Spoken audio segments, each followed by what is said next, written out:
বাংলাদেশ যে এখন open for business এবং বাংলাদেশ জন্য ইনভেস্টমেন্টের যেটা একটা সুবর্ণ সুযোগ অপরচুনিটি তৈরি হয়েছে ইন্টারিম গভর্নমেন্ট আসার পরে, সেটা জানানো হয়েছে এবং তারা তাদের ইন্টারেস্টটা এক্সপ্রেস করেছেন যে বাংলাদেশে তারা তাদের ইনভেস্টররা বাংলাদেশে ইনভেস্ট করতে আসবেন। প্রফেসর ইউনুসকে ইনভাইট করেছেন যে ওই ফোরামে যেন উনি আসেন, কথা বলেন, এবং উনি একটা খুব সুন্দর স্পিচ দিয়েছেন এবং বলেছেন যে আমরাও we are part of south east Asia, তা আমরাও আসিয়ানের মেম্বারটা হতে, আমাদের একটা বড় কাজ হচ্ছে ইন্টারিম গভর্নমেন্ট হলে যেই টাকা যেই মানি যেই বিলিয়নস অফ ডলার যেটা স্টোলেন হয়েছে, বাইরে সাইফন অফ হয়েছে, যেটা ডক্টর দেবপ্রিয় ভট্টাচার্যের নেতৃত্বে যে হোয়াইট পেপার কমিটি যেটা বলেছে যে 16 বিলিয়ন ডলার করে প্রতি বছর শেখ হাসিনার আমলে বাইরে চলে গেছে, তো সাইফন অফ হয়েছে, সেই টাকাটা কিভাবে ফিরিয়ে আনা যায় সে বিষয়েও আলাপ হয়েছে, বাংলাদেশের ইকোনমির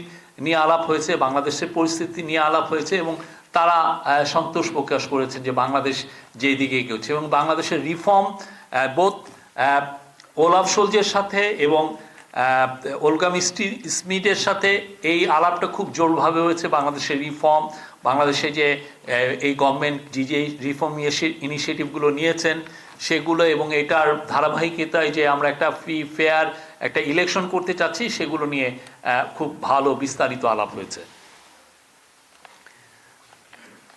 এছাড়া ফিনল্যান্ডের প্রেসিডেন্ট আলেকজান্ডার স্ট্যাবের সাথে খুব ভালো আলোচনা হয়েছে। তো এখানে বাংলাদেশের পরিস্থিতি ছাড়াও গ্লোবাল পরিস্থিতি এবং তারা বাংলাদেশের উনিও অকুণ্ঠ সাপোর্ট দিয়েছেন এই ইন্টারিম গভর্নমেন্টকে। এবং এরপরে আলাপ হয়েছে সুইস একজন মিনিস্টার, তার সাথেও খুব ভালো স্টোলেন মানি নিয়ে আলাপ হয়েছে। যে আপনি জানেন সুইজারল্যান্ডে তো অনেক যেগুলো সাইফন অফ মানি, যেগুলো মানি পাচার হয়ে যায়, তার একটা অংশ সুইজারল্যান্ডেও যায়। হ্যাঁ, তো সেই জন্য সুইজারল্যান্ডের সাথেও আমাদের একটা বিস্তারিত আলাপ হয়েছে এবং উনি জানিয়েছেন যে উনি বাংলাদেশে আসবেন। সুইজারল্যান্ডের মিনিস্টার ইগনাসিও কারাস উনি বলেছেন যে উনি বাংলাদেশে আসবেন। উনি অনেক আগে 10-15 বছর আগে বাংলাদেশে এসেছিলেন।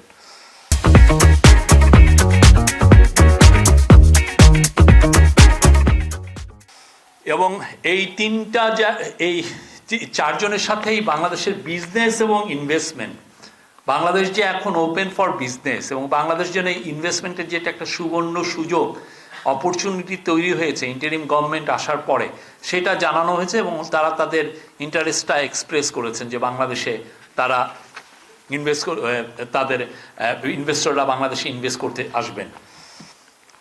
আর এর সাথে দ্বিতীয় একটা ব্রডার থিমে ছিল আসিয়ান কান্ট্রিগুলোর সাথে, এটা হচ্ছে ইউরোপিয়ানদের সাথে। ইউরোপের আর একটা বড় মিটিং ছিল ইসিবির প্রেসিডেন্ট ক্রিস্টিয়ান লাগার্ডের সাথে। আপনি জানেন ক্রিস্টিয়ান লাগার্ড খুব ইউরোপে খুব নামকরা একটা ব্যক্তিত্ব। উনি IMF এর পরপর দুবার প্রেসিডেন্ট ছিলেন, IMF এর চিফ ছিলেন, MD ছিলেন এবং উনি পুরো ইউরোপে খুবই সুনামধন্য একজন ব্যক্তিত্ব।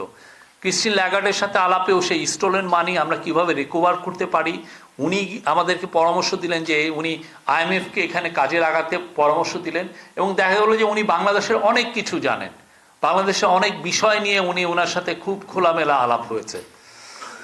আর একটা ব্রডার থিম ছিল যে আসিয়ান কান্ট্রির সাথে একটা এঙ্গেজমেন্ট।